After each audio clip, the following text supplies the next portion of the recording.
जब aerial photo ली जाती है तो हाइट वाले ऑब्जेक्ट्स जैसे बिल्डिंग हो गया, टावर हो गया, माउंटेन्स अपनी एक्चुअल पोजीशन से बाहर की तरफ शिफ्ट हो जाते हैं। उसी को हम रिलीफ डिस्प्लेसमेंट कहते हैं।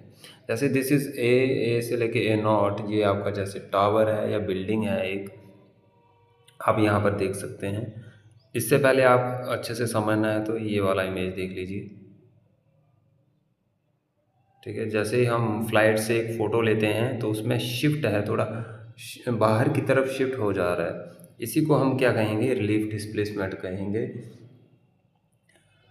सिंपली अगर मैं कहूँ, फ़ोटो का सेंटर पॉइंट जो नादिर होता है, नादिर पॉइंट जो सिंपल है, यहाँ पर आप देख सकते हो, जो ऑब्जेक्ट जितना हाइट में बड़ा होगा वो उतना ही सेंटर से दूर शिफ्ट होता होता है।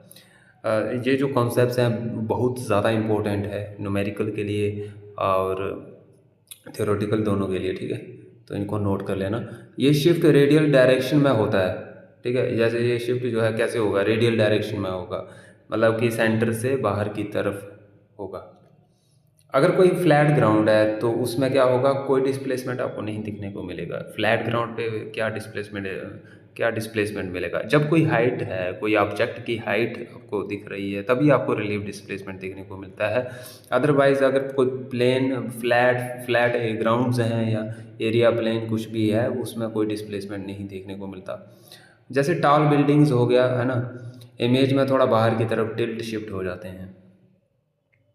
सो यहाँ पर आप फॉर्मूला देख सकते हैं रिलीफ डिस्प्लेसमेंट निकालने के लिए। एच क्या है, व्हाट इज एच?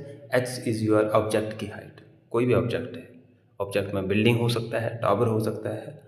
अगर आपको एच फाइंड करना होगा तो यही फॉर्मूला, यही रिलेशनशिप, यही इक्वेशन आपको बनानी है, लिखनी है, यहीं से आपका निकल के आ जाएगा, फाइंड कर लोगे आप। अब यहाँ आर क्या है, देखिए आर जो होता है आपका डिस्टेंस होता है फ्रॉम फोटो सेंटर। पर यहाँ पर आप देखें आर तो आपका ये इस फिगर में देखिए आर नॉट एंड आर, ये जो नीचे लिखा है आर है। अब ये कौन सा है, ये देखिए टॉप व्यू है, एक बॉटम व्यू है। तो ये जो आर होता है ये टॉप व्यू का होता है। ठीक है, ये नोट कर लेना। Now H is your flying height of aircraft. Capital H जो है वो आपका फ्लाइंग हाइट है एयरक्राफ्ट का। कहाँ से है, ये ग्राउंड से है। ओके, देखिए रेडियल नेचर जो मैंने बताया, रेडियल जो होता है डिस्प्लेसमेंट हमेशा सेंटर से बाहर होता है। और जो हाइट डिपेंडेंट है, हाइट बढ़ेगी तो क्या होगा, सपोज हाइट बढ़ती है तो आपका रिलीफ डिस्प्लेसमेंट भी बढ़ता है। सिंपली डिस्टेंस डिपेंडेंट है, हाँ, सेंटर से जितना दूर उतना ज़्यादा शिफ्ट होगा। फ्लैट सरफेस पे no displacement. Tall objects appear leaning outward. अगर एक बिल्डिंग एरिया फोटो में ली गई, उसका टॉप पार्ट आउटवर्ड शिफ्ट करेगा, बेस अपनी ओरिजिनल पोजीशन के पास रहेगा, इसलिए बिल्डिंग फोटो में टिल्टेड लगती है। तो ये सब जो है ये रिलीफ डिस्प्लेसमेंट के कॉन्सेप्ट्स हैं।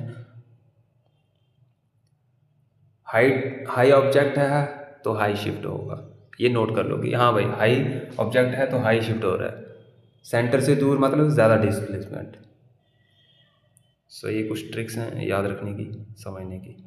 तो यहाँ पर जब हम हाँ, ये जो रिलीफ डिस्प्लेसमेंट की जो फॉर्मूला है ये कैसे आया है, यहाँ पर डेरिवेशन हम फाइंड करते हैं सिमिलर ट्राइंगल का कॉन्सेप्ट यूज़ करके। ओके, तो अब डेरिवेशन इतना समझना ज़रूरी नहीं है, लेकिन आपको फिगर समझना ज़रूरी है। थोड़ा सा डेरिवेशन के कुछ पॉइंट्स को कुछ ये समझना ज़रूरी होता है, बाकी लॉन्ग आपको डेरिवेशन निकालना ये सब ज़रूरी नहीं है। आपको फॉर्मूला और कॉन्सेप्ट याद रखने हैं सर। ओके, अगर आप यूनिवर्सिटी एग्ज़ाम के लिए कर रहे हो तो आप मुझे कमेंट में बता सकते हैं, तो वहाँ पे हम डेरिवेशन भी समझ लेंगे, उसके लिए अलग से लेक्चर बनाएंगे।